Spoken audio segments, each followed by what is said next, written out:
Isang mapagpalang araw po muli sa ating lahat. Ito na naman tayo sa ating mga Linisin ngayon. activity. Yan. Yan Tutuyo po na. ang kailangan linisin na coconut dwarf or dwarf coconut. Yan. Umpisa natin dyan sa isang yan ang ating lilinisin. Medyo mainit na.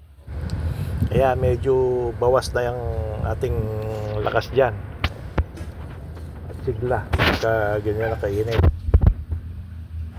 Hindi naman tayo pwedeng magbabad sa sobrang init ngayong panahon na to. Kaya siguro yun lang muna ang ating lilinisan ngayong araw na to. Kaingay naman ng alaga kong aso, nakikisabay sa akin. Ayun, nakakangala yung nakaupo, kaya medyo tayo-tayo rin para hindi masyadong sakit sa tuhod.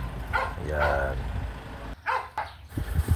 upo ulit at tuloy-tuloy lang ang paglilinis sa kabilang side. Ayan, tanggalin yung mga tuyong dahon.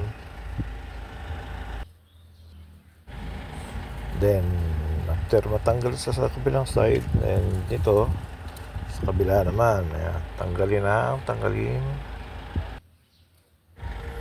ang mga natutuyong dahon para maging malinis at maliwalas tingnan ating dwarf coconut dyan sa likod bahay. Yan. Maraming salamat sa mga nakapapanood ng mga video ko.